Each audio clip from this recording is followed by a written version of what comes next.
they go to work, they take care of your kids, and then they can't leave and go to the doctor because they don't have the money or health insurance to go to the doctor when they take care of, potentially sick kids all day long.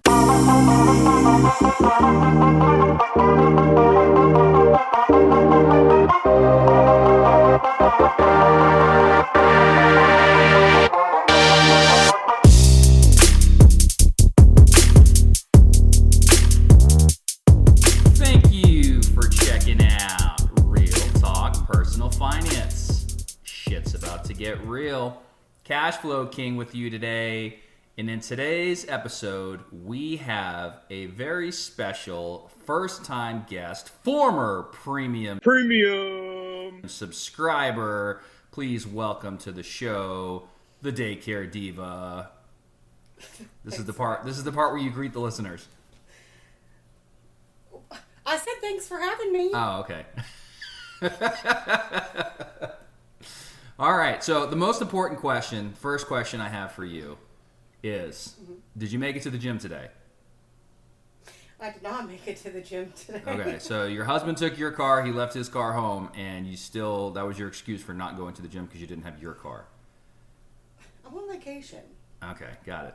All right, so let's see. Second most important question, did you find anybody to buy the storage rack we're selling?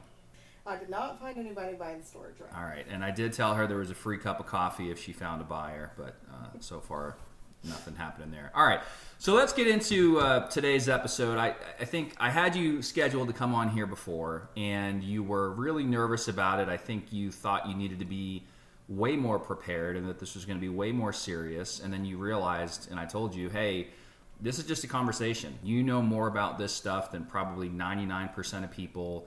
I'll let you tell your story here in a second.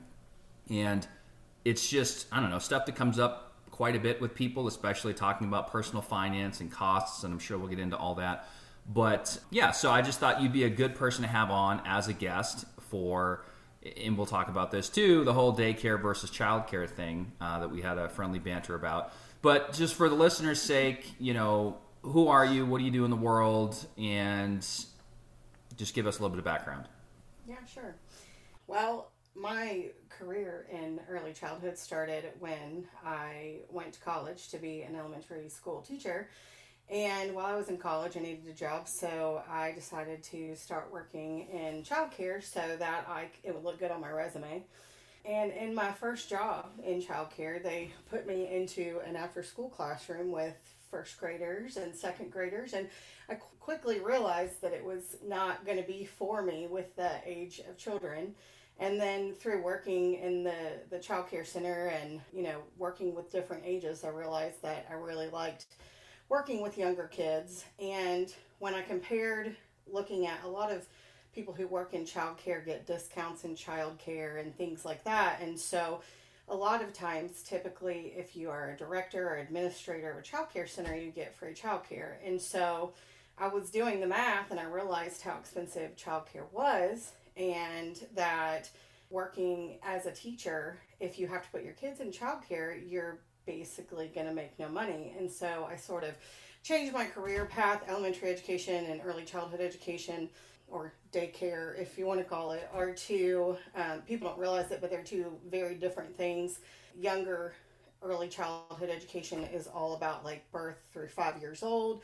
It's all about child development, brain development, all of those sorts of things. And so it's a lot different than what elementary education would be. So I started working in childcare and I basically never left. And so I've spent 20 years of my life from working in a classroom to being an administrator to, being a director of many centers. So I've kind of worked in the private area. I've worked in corporate childcare. And so it's just taught me a lot about early education and what I can share.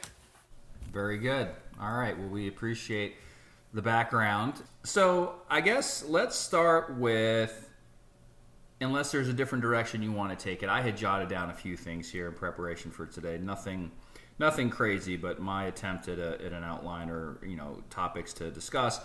First one, you hear a lot of people talk about how much it costs to send their kids. And people often complain about it. There's conversations and debates about, okay, if we have let's say there's a dual income household, you have two working parents, does one person stay home or not? Do the economics make sense depending on how many children that they have, or where in the country they live, and if they're going to send their kids or not, what kind of lifestyle do they want? There's all these debates about it, but I think the overwhelming sentiment, correct me if I'm wrong, is that generally speaking, and you kind of mentioned this in your opening comments, childcare is extremely expensive, all else being equal. And in fact, for some people, it's more than their mortgage payment, for example. Would you agree with that? Oh, absolutely. A lot of times, especially if you have more than one child, it's going to be more than a mortgage payment for daycare. Okay. So I guess the first thing I kind of want to get into, because you've seen all sides of this, and I know you don't have to you can get as specific or not as you want. You don't have to get overly specific or violate any kind of confidentiality or anything like that. But I'm curious if we talk about or think about the economics of a daycare. So, I'm a finance guy. We have a little one, as you know. I don't know really anything about daycare operations, childcare operations, you name it. And so if it's so expensive to send children there, but yet you hear a lot, and maybe you can comment on compensation to the average worker and how they're typically underpaid, then where the hell's all the money going, and how does this work in the grand scheme of things? Can you kind of walk us through the economics of a typical operation? Absolutely. And it's a very loaded question, and questions that I think everybody is trying to answer. Early childhood education, childcare, preschool, things like that are at the forefront of a lot of things that are going on right now. And when it comes down to it, private childcare, so there's three different kinds of early childhood education. There would be public preschool, which is depending on where you are. Some states have universal preschool where anybody can go. Some states have a need-based preschool system. It can happen all different ways. They can be part day, they can be full day, whatever. And that's all funded, through a state or through a state agency. And then you have Head Start typically, which there's regular Head Start, which is preschool, 3 and 4 year olds. And then there's early Head Start, which is infants to 3 years old. And that is all funded federally. And then you have private child care. So private child care is your daycare owners, your private industry who are trying to make ends meet, and that's where you see a lot of those high costs, because typically with Head Start preschool, those are no cost options for people. And typically with Head Start, parents have to qualify for a needs-based or an income-based, that sort of thing, depending on where you are. So really quick, let me interrupt you here if I can. Yeah. So for this part where they have to qualify, you said needs-based or potentially income-based. So presumably they would have to be on the lower end of the income spectrum, if you will, in order to qualify. You're not going to get the parents that are making buku bucks that are going to be able to send their kids for free. Correct. Okay. Yes. And this is kind of a weird question. Unless the child has a need, like a speech delay, developmental delay, something like that they would qualify to need those services. Okay, so you can qualify in two different ways. You can qualify based on income. You can also qualify typically based on what the child might need, and if there's something going on there that even regardless of income, they could still qualify to go for free potentially. Right. Okay. So, and this is kind of a weird question. You may or may not know the answer. You're probably going to laugh at me when I ask you this, but there's a lot of talk in this being a personal finance podcast. I think this makes it even more interesting. There's a lot of talk about when people retire, quote unquote, early, and the ability to control their income. And you pretty much have these multimillionaires with all kinds of assets and money in these accounts, but they can show that they have very low income on paper because they're very strategic in the way that they do things. When we're talking about needs-based childcare, and you mentioned income-based, is it strictly based on income, or do they look at assets as well so that people that are trying to play this game can't basically screw the system? You know what I mean? Yeah, and to be honest with you, I'm not sure, because I've never, everything is, monitored through a state system, and you have to apply and do interviews, it's kind of like the same thing that it would be for if they got like SNAP, or if they got like, housing assistance, or, things like that. So it kind of, at least where we are, it all kind of works together, but they do have to apply. So, but I don't know the specifics of what they look into. Got it. Okay, I was just curious. Sorry to interrupt. Continue with what you were saying before. Sure. So when you talk about the cost of childcare and private centers, that's what, we're going to talk about mostly, because when you get into a Head Start situation, when you get into a private preschool, of course, those people get benefits, things like that through the state. They're not typically, they are, the Head Starts are private entities, but it's all federally funded. So there's stipulations put in place about the benefits and the pay. And, like even right now, Head Start has a pay parity that's going on where they have to pay the teachers the same that are, in your public school system, things like that. So with those two aside, when it comes to private childcare, it's just very hard because it's a very, very regulated, thing, and regulations change state to state.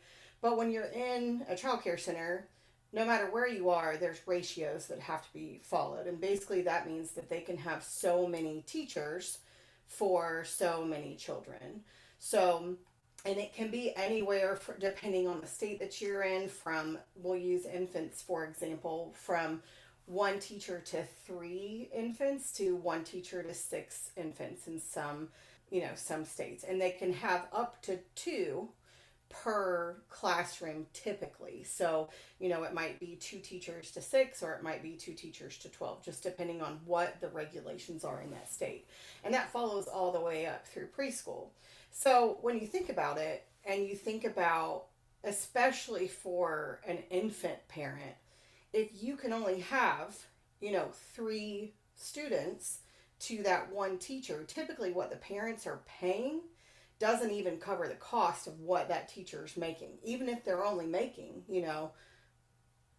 minimum wage, a little bit above minimum wage, $15 an hour, just depending. Childcare workers make different, pay just depending on the area that they're in. But as a whole, nationwide, they are grossly underpaid. But also, the requirements to work may be, only a high school diploma or things like that. So you are looking at a population, and again, it depends on what state you're in, but you're looking at a population who may, not have the most education in the world, and they may have never, really had good training or understand children or child development. And so they're making a lower wage, and it's just, it can be very hard. And especially running a business, if you have these people who may just not, they need a lot of time, they need a lot of training, they need a lot of understanding to be able to take care of 3 infants at one time. And then we're asking them to do this for $15 an hour. We're asking for them to take care of other people's children's, and multiple children at one time, and we're barely paying them minimum wage. So, but when it goes into the fact of why can't they make more, it's because childcare owners, so you have, let's say you have that 1 to 3 ratio, and those kids' parents are paying $300 a week, for example. That's $900 a week, and the teacher's probably making that. So that doesn't cover the cost of food. That doesn't cover the cost of the light bill. That doesn't cover the cost of rent. That doesn't cover the cost of administration, insurance, all of those things. And so anytime that the teacher, you have a baseline of what that business costs, and then you add pay on top of it. So anytime the teacher's salary goes up, that goes back on the parents. And childcare owners they know that our parents are already struggling, and they don't want to increase what the parents are paying because they know that people already can't afford it. So it's just this balance of there not being, either you put the cost on the parents or you pay the teachers what you can. So it's just a struggle. All right, there's a lot there. I'm going to try to unpack some of this. So one of my questions that came into my mind as you were talking there, the first one is, you mentioned the ratios, and so my first question is, does it matter if it's, let's say, one teacher per 3 children versus 1 versus 6? Obviously, if it's, if you can have 6 for one teacher, then there's going to be 6 families or 6 parents or 6, however you want to call it, line items for the children's cost of childcare that are coming in. Does that affect at all the rate of pay? So if I'm in a place that says the ratios have to be, one teacher for 3 versus 1 for 6, is the person that's in the room with the 6 kids, do they make more money on average? So that's kind of a loaded question too, because a lot of times, and again, those ratios are set by the state, regulations. So most private childcare owners are going to max out whatever the state tells them. So, if the whole state can be 1 to 5, they're all going to be 1 to 5, and that's not necessarily going to change the pay of the teacher. I got it. But okay, a lot of times, quality standards have ratio built into them. So, for example, there is a quality standard. It's called NACE, and it's national. And if a center is nationally accredited by NACE, let's say, then in order to be accredited, they have to hold those NACE ratios instead of the state ratios, right? So in, wherever you are, the state may be 1 to 5, but if you want to be NACE accredited, which gives you a higher quality of care and should be appealing to parents, then you are going to have teachers who probably actually make more with that 1 to 3 ratio. And the reason that is because parents are going to pay more to have their child go to an accredited center because they know that they're following a higher standard than just a state regulated center. Does that make sense? So yeah, I get that. Actually, they come in and they rate them and they check their quality of care and all of those things. So they're actually, a teacher with less ratios could be potentially making more money. It just depends. How about, is there any sort of financial incentive there? Is it pretty much like, hey, we have to pay, or is there even a cost involved for this national organization to have these centers accredited? Or do they just say, hey, we want to become accredited, like you come and audit us and check us out and see what we're doing, and if we pass, we pass, and then we can, charge higher rates for the care that we provide? Is there a cost to get accredited or no? Yes, there is. Okay. And it costs a lot of money to get accredited for the center, not because the actual price of, what it costs to get the accreditation. It costs a lot to make sure that, your classrooms have the things they need, the teachers have the training that they need, all of that sort of thing goes into that as well. And they then rate your environments, they rate your teacher interactions, all of those sorts of things. Is there any sort of financial, for lack of a better word, kickback from this national group once a place is accredited? Like, let's say I own a private daycare center and I want to become accredited, and I spend the money to get it up to speed, and I spend the money for the accreditation, have them come in and check us out, and we pass, we're good. Does the center get any sort of financial compensation back from that organization for being accredited or being part of that? Like, does the money flow 2 ways or no? So I don't want to misspeak.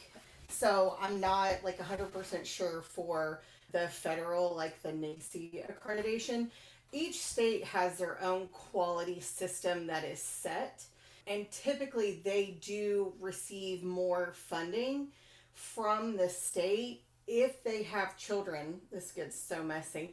If they have children who qualify for childcare assistance, then they get more money per child if they have a higher level on that quality system for the state. I'm not sure about federally though. Okay, this is going to sound horrible. Apologies in advance if I offend anybody, but this is the Real Talk Personal Finance Podcast. Okay, so basically state dependent, but if this is so bad. If the poor kids go with the rich kids to the private daycare and the daycare itself is accredited and has a bunch of cool shit, then because of the poor kids going to the cool, accredited daycare, the state's going to kick in more money for the poor kids. Is that in a nutshell what we're saying here? Yes. That's how the state gives out funding for childcare. So they can't necessarily, and again, this would depend on state to state. It may not. States may do accreditation differently in a different state. So Got it. Okay. it may be just how the state does their incentive pay for their quality rating. Got it. Now you mentioned something else, Like there are some states that have a whole compensation system built around the education of their child care providers, and they fund those programs more the more education that their center has. So it really just depends on where you are. That leads into something I was going to ask, because you made a comment before about, hey, we're paying these people, whatever, $15 an hour plus or minus a little bit, or minimum wage, or whatever the case is, and then it's like, so that maybe they only have or don't even have a high school diploma, maybe they're not college educated, maybe whatever, but they don't have the training. You mentioned something about the training, but now we're talking about this national accreditation process or organization, and potentially centers getting more money for the teachers and folks that do have more training. So my question, I guess, then would be, how do these people get more training, especially if they're in one of those centers that maybe doesn't have that accreditation, they are not striving for it, they're just trying to, essentially operate and keep everybody happy? What is the process? And are there like classes they can take? Are there certifications or designations or anything like that? Yes, there definitely are. There's a CDA that is, 120 hours of training that's specific to, their age group. There is, they can go to school and get a bachelor's degree. A lot of states require training, an amount of training every year that their staff have to get in order to stay in regulation. And so there's definitely training out there. The problem is typically with your child care providers, if they have a worker who's like, yes, I want to go out and I want to go get my bachelor's degree in early childhood education, they're not going to be able to pay them enough to support getting that education. So what's going to happen is they're going to, more than likely, they're going to work in the child care center or whatever until they finish their degree. Then they're going to have that degree and they're going to move into a Head Start system, or they're going to move into a public preschool system if there's no compensation model in place within, their business to reward them for moving up, or to be able to pay them a living wage once they get that degree. So there's definitely a route of education, tons of it. But it's just being able, why are they going to go to school and, maybe have student loan debt, have, things like that, but not even be able to make a living wage when they get their degree. Yeah. You could have a degree teacher in childcare and them not make a living wage. Yeah, that's part of the problem. I was going to say, if you're paying me $15 an hour and then you expect me out of my own pocket, or to, like you mentioned, to, take out a student loan and go into debt to get educated, I'm going to tell that person to get fucked, because there's just no way that that's going to happen. But I guess the way to look at it would be, well, if that person is able to do that and wants to do that to better themselves and further their education and whatever, they likely, as you basically mentioned, have a path, or are looking to build a path towards going elsewhere for the pay that should be at least somewhat more commensurate with what their experience level and their education will be at that time, versus, hey, I went into debt and I took the extra time to go get this bachelor's degree and I'm still only making $15 an hour because the system is a shit show and that's all they can pay me. Right, basically. Yeah. And a lot of people want to fault the child care centers, but again, if they increase that teacher's pay, then that goes back on the parent. So it's a balance between how much parents are willing to pay, and how much parents can afford, but then it creates this divide of, even if, for example, they get some kind of, they qualify for some kind of Assistance will only pay up to a certain amount. Let's say it's, $200, okay? And maybe that center actually charges $300. So even though we're saying, hey, as a state, you qualify for, this amount of funding because, this is our maximum amount, they still may have to cover $100 a month for childcare, and that's maybe one child. And so even for parents who are receiving assistance, there can be overages that they have to pay, and it just can be very hard. But in order, and it really comes down to you're paying for the quality of care that you're going to get.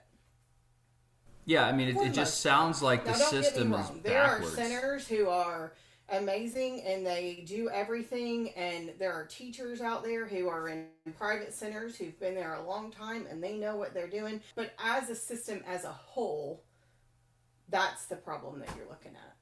Yeah, it sounds like there's probably no wave a magic wand, snap our finger, there's a solution to it. It just sounds like a really, really screwed up system. You mentioned that you made a comment a little while ago about parents can barely afford it.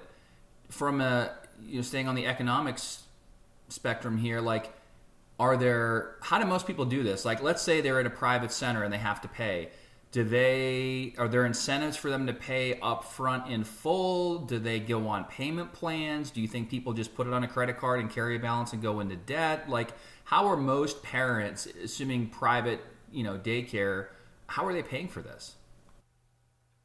I mean, well, it kind of just can depend. All of those things that you just said could be options. I've worked in centers before that do an upfront discount, but it's not, again, it's not a lot, and it's not helping the child care center necessarily. They're just, trying to help the parents or whatever, or parents who can't afford it.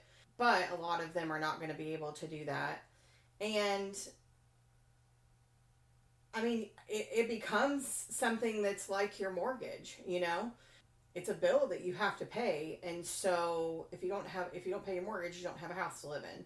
If you don't pay your child care, you can't go to work. And so I think people just figure out how to pay it, just like they figure out how to pay their mortgage. Now, I will say, in my time, there's a lot of parents who don't pay, and as an administrator of a child care center, it can be very hard, because you're basically telling these parents, because they can't pay, that their child can't come back until they do. And so people who truly, care about what they're doing, and believe me, if they're in childcare, they care what they're doing, because they're basically doing it for, little to no pay and not a livable wage.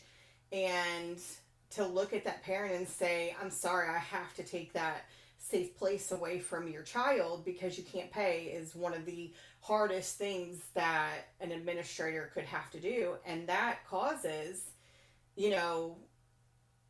places to potentially get into financial trouble, because they have a hard time, saying, I'm sorry, I can't help you. And so then they rack up bills, and then that, they're not getting the funding that spot is taken up with, if that makes sense. So, yeah, I mean, so then if that's the case, though, they're trying to, quote unquote, help out, let's say, that one parent or, a couple parents, handful of parents, at the financial risk at their own, the center's own financial risk. And then if they go out of business, then that's a disservice essentially to all the kids that were going there and all their families, right? So correct. What's the alternative if, let's say, I mean, you have to have that tough conversation and you say, look, you haven't paid in however long, and here's what you owe, and your kid can't come back. Maybe it depends on the age of the kid and the parents and whatever, but like, does that mean that, well, parents still got to go to work, so they're going to leave the kid home alone, and that's not safe? Or maybe that, like, does that open up a whole separate can of worms? I mean, absolutely.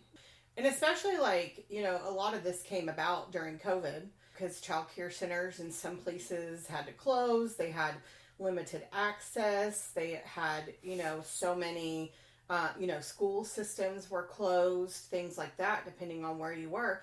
And so we had parents who were struggling and they couldn't put their child in child care because it wasn't available. And you have grandparents who are watching them, which, isn't necessarily a bad thing, but are they getting the education that they need? Is that parent or that grandparent actually able to give that child the best care, or are they doing it to help out their children who didn't have this option available? And so, when you look at abuse and neglect and things like that, it highly increased, during COVID because parents didn't have options.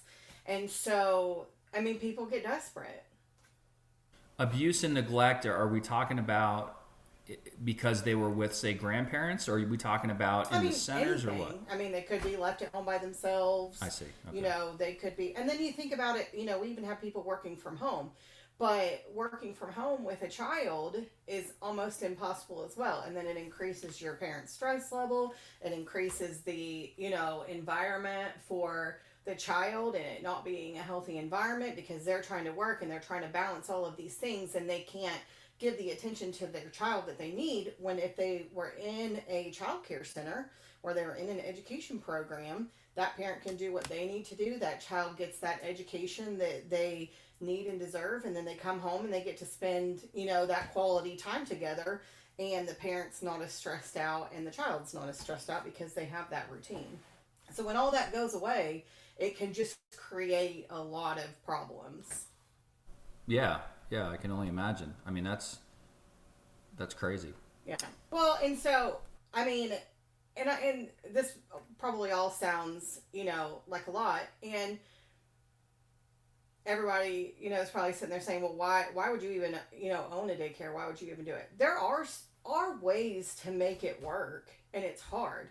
Like, for example, as the children get older, your ratios get higher. So, in a 4-year-old classroom, you might have one teacher to 14 children, like a preschool classroom, versus babies who are 3 children to 1 teacher. And so as they grow older, that's kind of where you get out of that red and can kind of balance. But there's nobody, I can promise you, in the world who is going into the childcare business to make money, because it's just not, it's not going to be a thing.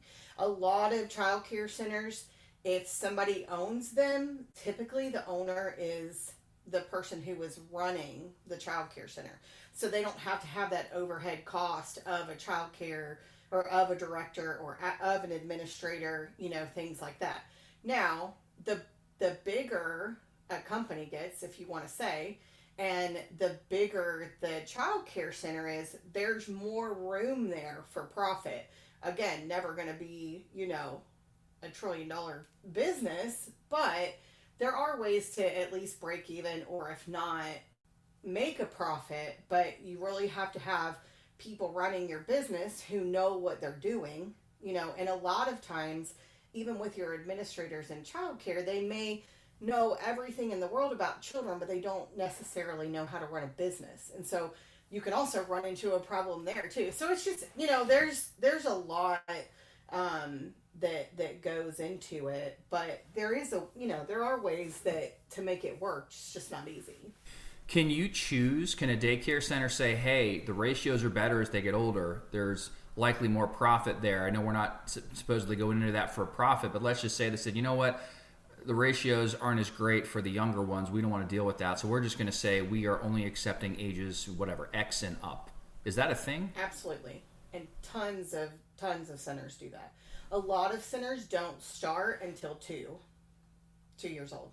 Yeah. Okay. I get that. Yeah. And then what was I going to say? Oh, well, since you're talking about... And the other thing I will say too that goes into this is, childcare, people have never made money, but increasingly across the board, children's behaviors are changing. And so even people who would do it for $15 an hour are going into situations where they don't have support of the parents.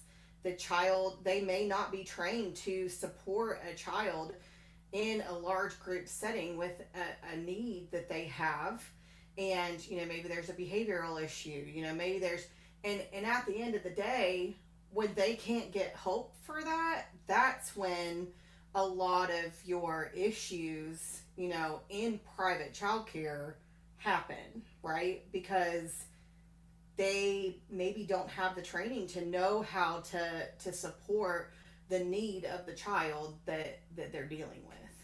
Yeah, I mean, I would even argue that's probably true in the school systems as well. It just seems like Absolutely. Parents are, it used to be, the parent goes in, they have the parent-teacher conference, how's my kid doing? And they're like, well, they could work on this and this, or they're acting up and doing that. And then the parent would, likely go home and have a conversation or whatever with their kid. And now it's like, well, how dare you do this? And my kid's always right. And da-da-da-da. You hear that all the time, Well, all right, so... I mean, that's part of it. That part of it, too, is that support of that parent, but also just, discipline across the board and the way that we think as a society about discipline versus, what we know.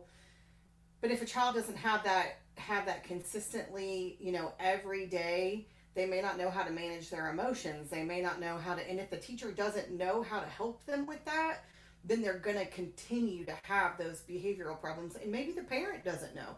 A lot of parents don't know what to do, because they can't help their child regulate that emotion because they don't understand what's going on. So for those parents, let's say we have parents listening here that maybe stumble into that situation, or maybe they don't know if their kid's in that situation, or they say, you know what if that were to happen to Junior one day? What suggestions might you have for them? I mean, there are definitely, developmental screening is one of the biggest tools that I think as a society that we can miss out on. Developmental screening is not about telling parents if something is wrong with their child. It is about early detection to prevent, something from escalating, if you want to say. So, for example, if you do a developmental screening on your 1-year-old and they should be walking, or they should be, let's use talking because talking's easier. If they should, 1-year-old's not normally going to talk, so let's say a 2-year-old. So a 2-year-old is, has a developmental screening because they're not talking, or maybe they're only saying a few words.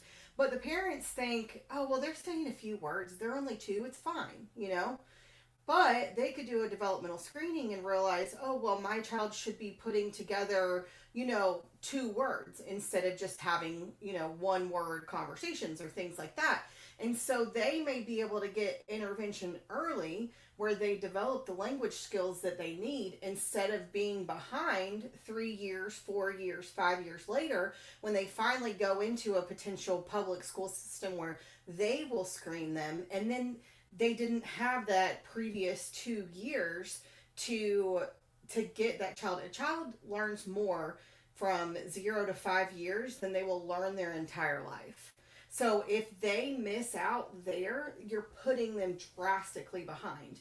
And so getting that screening is not about telling you, oh, there could be, there's something wrong. It's about preventing and making sure that they get the intervention that they need early so that as they progress, they're on target for their social skills, their verbal skills, their communication skills, all of those sorts of things. And those are the things that they need when they get older to not have those, potential behavioral issues and things like that, because they know how to communicate what they're feeling. And a lot of times, once they get that developmental screening, then they can go, the parents can go and they have classes for parents and they teach them, and the therapist or, whoever the child is working with can help support that parent so that the parent can help understand what's going on as well. So then they can communicate to the child care teacher, hey, this is what's going on. This is what we're doing at home. Here's the system that we're using, blah, blah, blah, And so then they create this team around this child to make sure that that child is getting consistent care from home to school, and that they're practicing the same things so that they, have that same structure across the board. So first of all, how how does somebody get this screening? Where do they get this screening, and who pays for that? So really it depends on the state that you're in. A lot of childcare centers will do developmental screenings. They'll do assessments. It just kind of, there's agencies that do them. So really it just is something that you would research, and you could even maybe, ask the childcare provider that you have. They may be able to give you that resource. It's going to depend state to state, though. I mean, I'm sure there's developmental. I mean, you could even ask your doctor. A doctor would be able to point you in that direction as well. Is that, let's say it's done at the daycare center itself, and this is going to sound horrible, but like, is it the same person that's getting paid $15 an hour that is going to like do the screening, or it is? Okay. Yep. And do they have time to do that though, with all the ratios? Like, not really. They don't necessarily, but also if they spend 8 hours a day or 9 hours or 10 hours, whatever, with that child, they'll know those things already typically. So then when they put them down on paper, they're going to say, and they may have to, and it, again, they may be in a center that doesn't provide screening. It all just depends on the center that you're in. I'm pretty sure, not to misspeak, but I think like if they're NACE accredited, that means that they have to have some form of assessment or developmental screening in place to be NACE accredited. So then it goes back to that accreditation, and we'll start all over. Would that typically be something where that's part of their intake process? And I know you may not know with 100% certainty, and that's okay. But like, if they are whatever NACE accredited, and right. Does it have to be okay? Every kid that comes in the door, like that's part of the benefit of sending your kid here, because they're going to get a screening as part of the deal. You would probably know up front if that's something that they, use to sell. But it may not happen like as soon as you walk in the door. Like I've been in centers that they would do them twice a year. We would do them every October and every April. And then we would bring the parents in and have teacher conferences and sit down and show them results and, talk about things. And that would be the time that the teacher could point out to you. But the teacher also has to feel safe basically telling a parent, like, hey, there might be an issue, or hey, we need to work on this. And some parents have a hard time hearing that as well. So sometimes it's easier coming from a doctor or coming from, behavioral health specialist or state agency versus just coming from somebody who's in a child care center. So, there's always that. A lot of centers are going to do that evaluation in-house, but it may not, again, they may not have time. It may not be accurate because they're not necessarily trained on, they basically just ask questions, but, they've got maybe 14 kids running around, so maybe they're checking it off as a formality. Like, you never know. So there's a lot of different options that are available. You could probably even Google a developmental screening survey, I would guess. Yeah. Does it ever make sense? Like, kind of like if somebody's going to, they go to the doctor and they say, hey, you need surgery. And they're like, whoa, buddy, like, I want a second opinion. Would it ever be a situation like that where, like, the child care center does it and then the parents are like, yeah, they're probably full of shit, so I'm going to go to my, doctor and ask them to refer me to somebody, and then... But okay. That's what they should do. They shouldn't say you're full of shit, but they should say, like, oh, the person who spends 50 hours a week with my kid thinks that there might be a problem. So, and they may present it to you as, hey, this could be a thing or this could not be a thing, but like, let's check it out early, And parents shouldn't be offended by that because they have your child's best interest at heart. Instead of saying, oh, you're full of shit, it should be I should maybe look into that because they spend a lot of time with my kid, Yeah, no, that makes sense.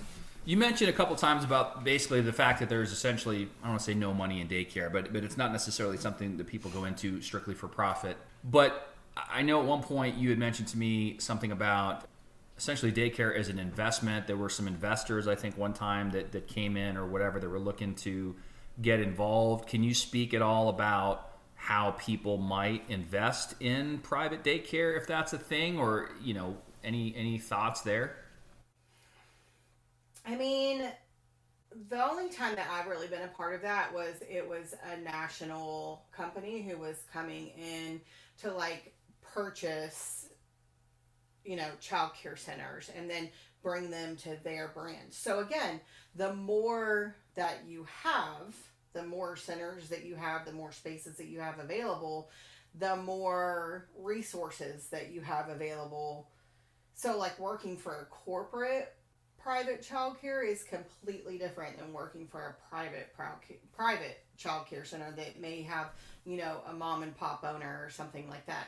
Anything that has any kind of financial backing other than just the daycare stream is typically going to be, a better, I don't want to say a better option, but financially. So for example, if you have a childcare center that's in a church, right? They have that church to support them financially, and they have that childcare center to support itself. And so if there's ever any, maybe they have enough employees that an insurance plan is something that the church can afford because they can have, more people on it or things like that. I mean, you got to think some of your childcare centers don't even offer, I mean, there's no retirement, there's no, insurance available. There's no, I mean, they go to work, they take care of your kids, and then they can't leave and go to the doctor because they don't have the money or health insurance to go to the doctor when they take care of, potentially sick kids all day long. Yeah, that's completely fucked up. So the more, right, so the bigger a company is, the more that they can afford, the more benefits that they can do, those sorts of things, you're going to have more funding available. Now, that comes with sometimes like stricter regulations, things like that.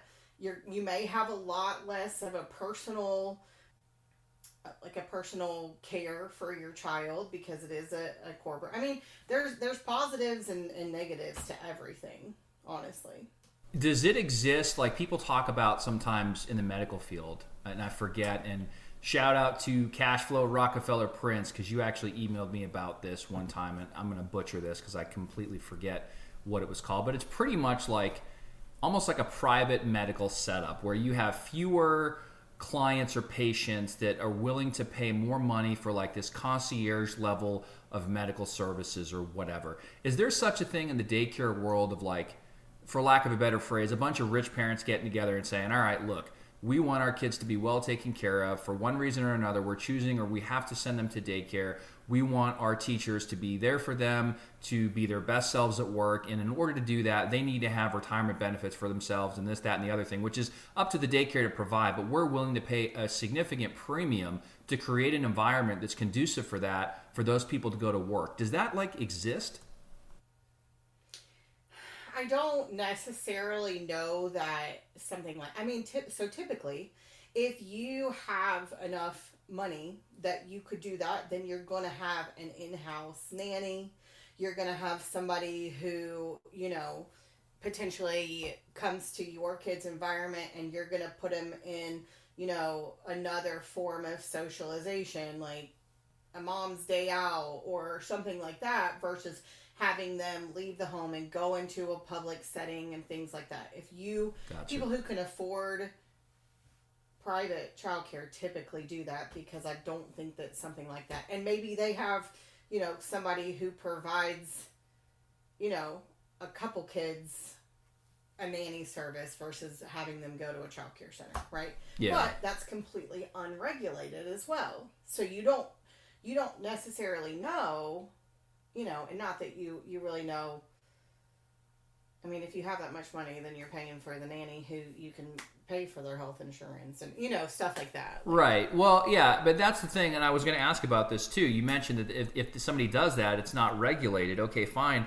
One of my questions was going to be about just, general employee screening in terms of the workers at these centers. Like, what does that look like? And even if it's a rigorous process, I mean, you always hear about different horror stories out there, and stuff slips through the cracks, or people that might seem fine on paper, turns out they're not. Like, do you have any thoughts around that or any comments around that? So a lot of the stuff that you're going to see I'm going to call it daycare scandals. A lot of those things that you're going to see are not necessarily because somebody had a bad background or had a bad past, didn't pass the background check. A lot of times it's going to be human error because they weren't paying enough attention, they were distracted. The first thing that typically anything that is said on about a child care center is, oh, well, they were on their cell phone, or, oh, they were doing this, or, they weren't paying attention, or they, that sort of thing. Something as silly as like them feeding 5 kids at one time, and they put a child in a high chair without a strap on, the latch or whatever, and they walk away to grab their food and come back, and in an instant that child could fall out of that high chair, right? Human error. Yep. They didn't do anything necessarily wrong, but they weren't as efficient as they needed to be. And we're paying somebody $15 an hour to make sure that all 5 of those kids are always safe at all times. And it's nearly impossible to do because of human error, right? Yeah. So it's not about necessarily the on or like the bringing in process. It's a lot about training. It's a lot about making sure, like, you might have an 18-year-old who comes in out of high school who's never had a kid before, and they think, oh, they don't need to be strapped into that high chair. Yeah, they absolutely do, because they could fall out. But they don't know that because they haven't really worked with children before. And so a lot of mistakes that you see in childcare are just human error, or just not having high quality understanding of raising children. I mean, and then on top of that, these workers are supposed to educate them as well. I mean, they're supposed to keep them safe. They're supposed to keep them educated. They're supposed to potty train them. They're supposed to, do all of these things for multiple children for $15 an hour.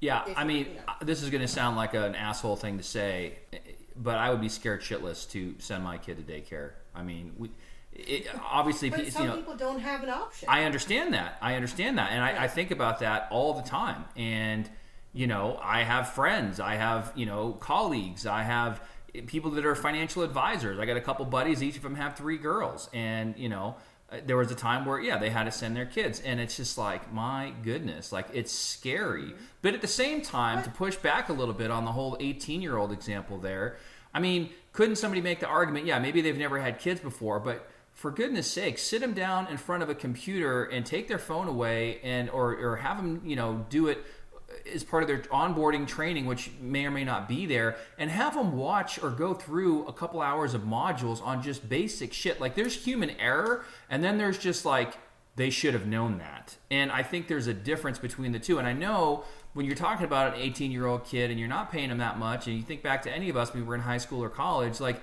we probably we didn't necessarily have all the gears spinning at the same time and, thinking the way that we do now. But there's got to be something that can be done to help to mitigate that, wouldn't you think?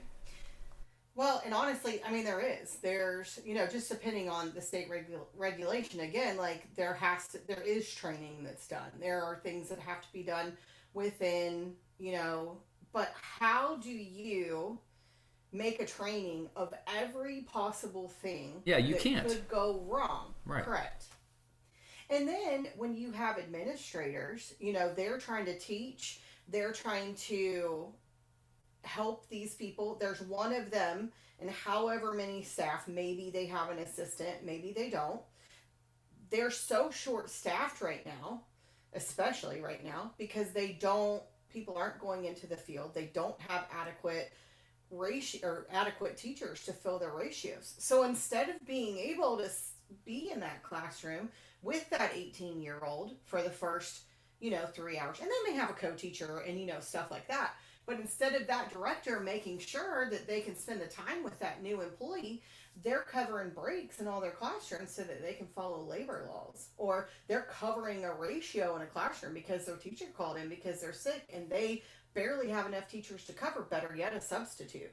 So then... And then they're home and they can't go to the doctor because they have no fucking health insurance. My goodness. Correct. And then, it's a lot. It's a lot. That's and crazy. Then if licensing comes in, let's say something happens. So if something happens, in a child care, in the state that we're in, there's something called self-reporting, right? So let's say that child falls out of the high chair and maybe they bump their head, and they go to the doctor. So the child care center then automatically has to report, or is supposed to report, that to licensing, And so then they're going to come out and they're going to get investigated, and the child care center is going to get in trouble because they had an 18-year-old making $10 an hour who had a momentary lapse in judgment. And not only is the child care center going to get in trouble, but the director is going to get in trouble because they did not, provide health and safety for every child within their care. But they can't be there. They're in a classroom covering a lunch break. It's crazy, honestly. But I would have to going back to what you said in the beginning about the different costs. I asked a question about, like, where does the money go? When shit like this happens, and I'm sure it happens all the time, there's a cost to that, and then presumably there's also a cost to the insurances that probably have to be carried, which I would imagine for a child care center is very, very hefty. Those are all going to be contributing factors to this. I don't want to call it a mess, but like to this system, if you will. Right. Wow. Absolutely. Maybe this would be on another show. You can comment briefly if you want to, but being a personal finance show, I have to ask, because you mentioned, there's no retirement. What, for the folks that are long-term employees at these different places, what do they do for retirement or their own selves, or like, what would you suggest to somebody out there who's listening that's like, I really love kids. This is the industry I want to be in. I know I'm not going to become a gazillionaire doing it, but I also, I listen to the Real Talk Personal Finance podcast, and I give a shit about money, and I actually want to try to do something for myself. Like, what do you have to say to those people out there? Well, and in a way, I'm an example of it. If you want to say, I started in a classroom. I started working with kids, I think when I started, I made like $5 an hour. But, I took the opportunity to grow within the field. And so I got to do what I loved and it was very stressful at times, but I was able to grow a career. So one, I would say, always better yourself. A lot of people don't work in private childcare. Invest, privately. As my friend would tell me, get you a Roth IRA. Hell yeah. And invest, in yourself. And a lot of times, though, people who are in situations like this are, and I said earlier, a lot of childcare, they might work, a parent might work in a child care center so that they can bring in income and have that discount in discount in child care or things like that. And there's a lot of incentives out there, depending on what state you're in, for benefits to child care workers. Like, for example, there's scholarships that are available that they can go to school for free in some states in order to, say, hey, go to school, learn more in this, get your education, and come out without student debt. That sort of thing. They never have, they don't typically work weekends. They don't work holidays. They don't work after 6 o'clock. So, maybe for a single mom, let's say, they're going to go work at a child care center so that they can, one, have their kids with them, right? And they can get that discount. And then they get to go home to their kids at 6 o'clock every night. Do they? Or do they go to a second job, though? Well, they do. If they're in that situation, typically they have other financial assistants that will, potentially support them. Or a lot of, people who maybe in this circumstance maybe have, a spouse, let's say, who makes decent money and, they have a kid, they both have full-time jobs, and they have a child, or they have two, or whatever, and that one person decides, okay, I'm going to quit my job, and I'm going to go work in a child care center, right? And so for the next 5 years, I'm going to have, and these are your moms, these are people who are, taking care of kids already. They understand the risks, things like that. And so maybe that, their husband is carrying the insurance. Maybe their husband is carrying the retirement, or, vice versa. Maybe I don't want to be, maybe the wife goes to work and the husband works in the daycare. Like, yeah, right. You're never going to see that. There are men who work in childcare. Are there? Oh yeah, absolutely. Okay.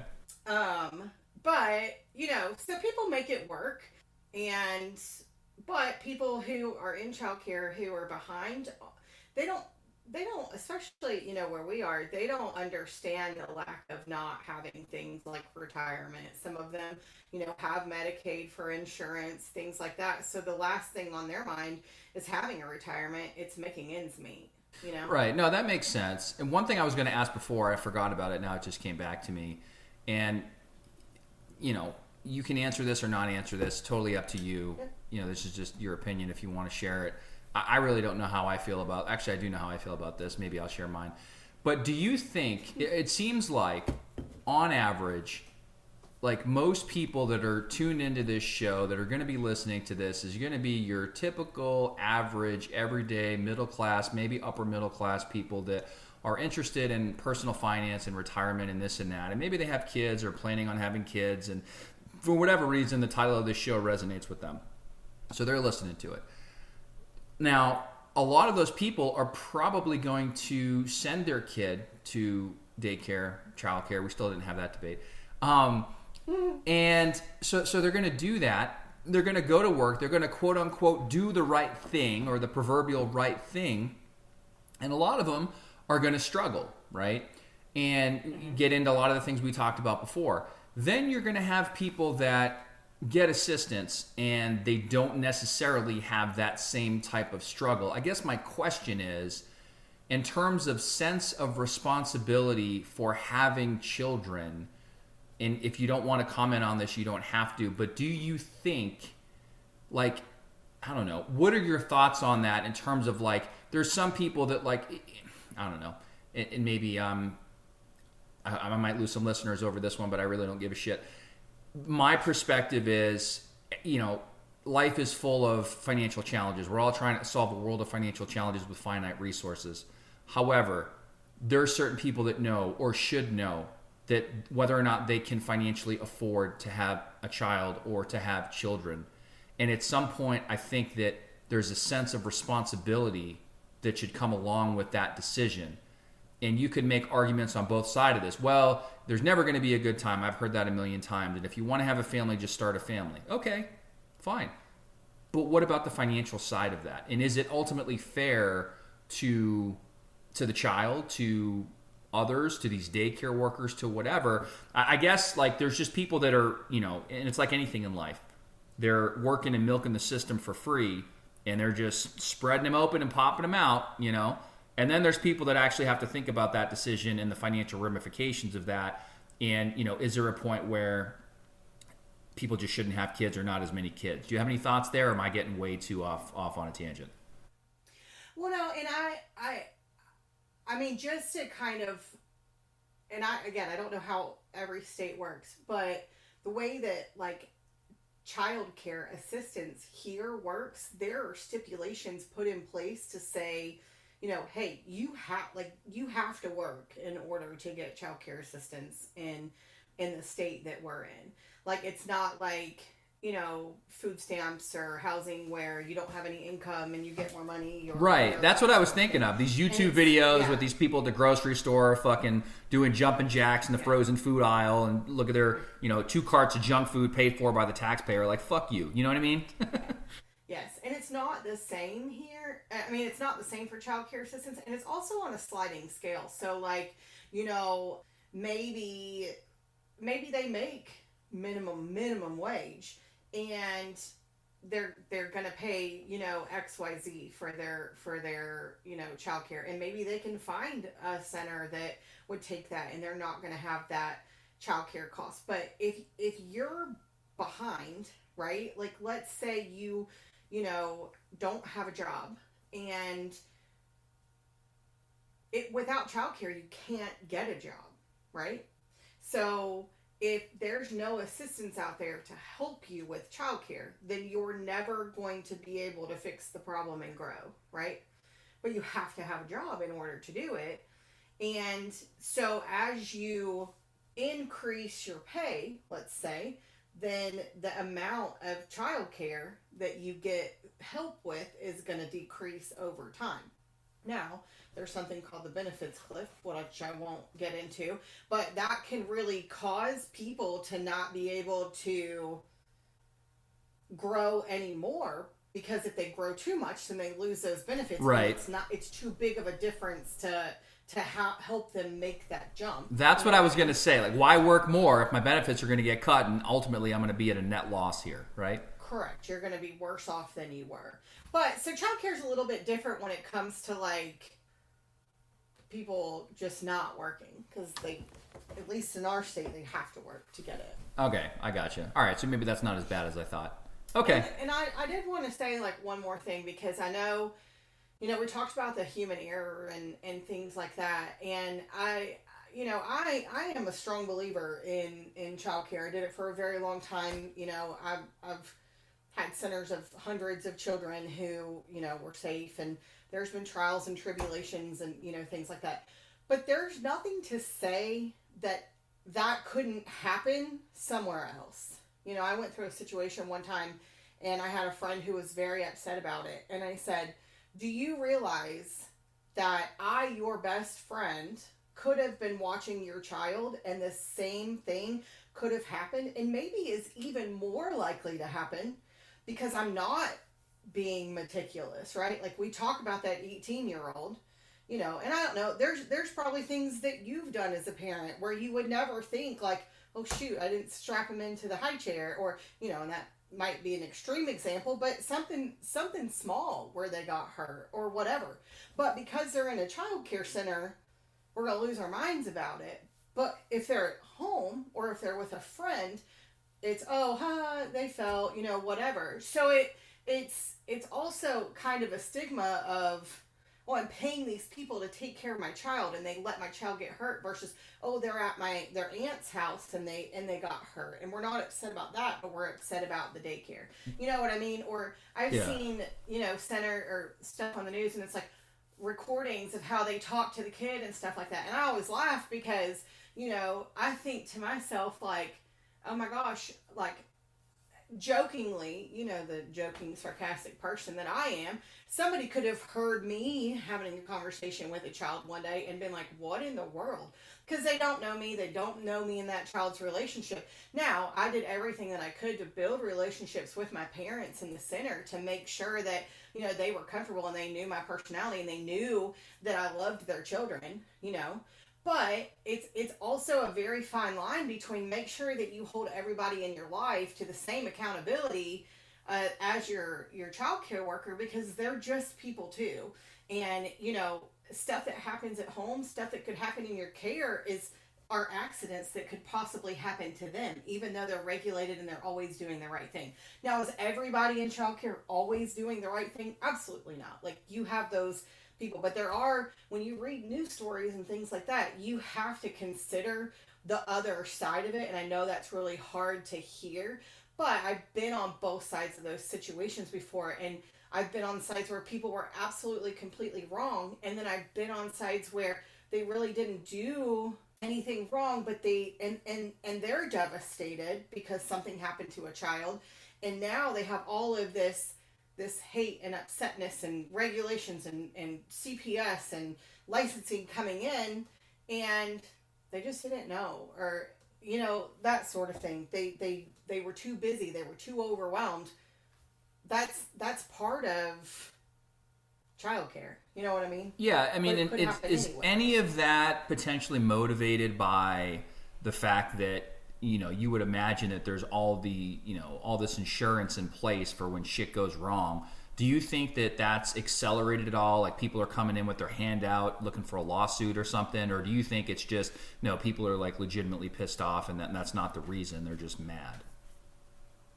I think, it could go both ways. I mean, there's people who, have lawsuits for the wrong reasons. There's people who have lawsuits for the right reasons, At the end of the day, it's when you put your child in a situation, group care. I mean, all of this stuff could happen in public schools too.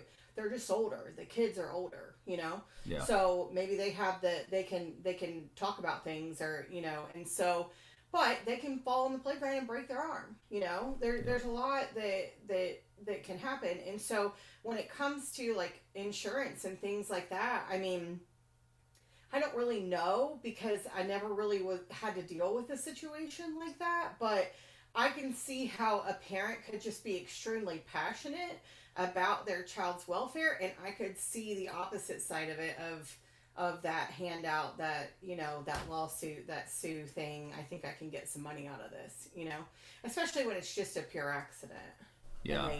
No, I get that, and I'm glad you brought that up, because honestly, like I said, we don't have her in daycare, we don't plan to, but just hearing that is as you were saying that, I'm kind of like nodding my head over here. Yes, like, okay, that actually makes sense, because anybody could think of any example in their own life, whether it's friends, family, friend of friends, whatever, where somebody messed up. There was a situation where I know there was a kid in a stroller one time that was right outside of a houseboat that got left on the dock for 10 minutes. And luckily, nothing ever happened. But it could have gone very, very wrong. And had that been in a daycare, it's all of a sudden, instead of the parent, you know what I mean? So, yeah, I mean, that's an interesting perspective, and I'm glad that you brought that up. The last thing I want to cover really quick is this whole daycare versus childcare thing. We had some friendly banter, I think, before the show about this.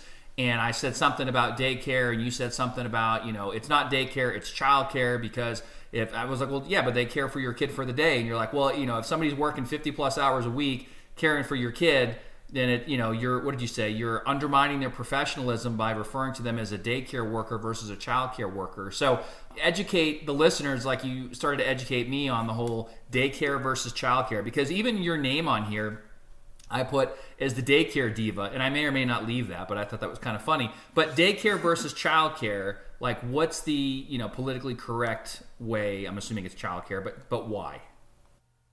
Well, and there's a couple different ways. I mean, daycare is going to be the widely known of private childcare.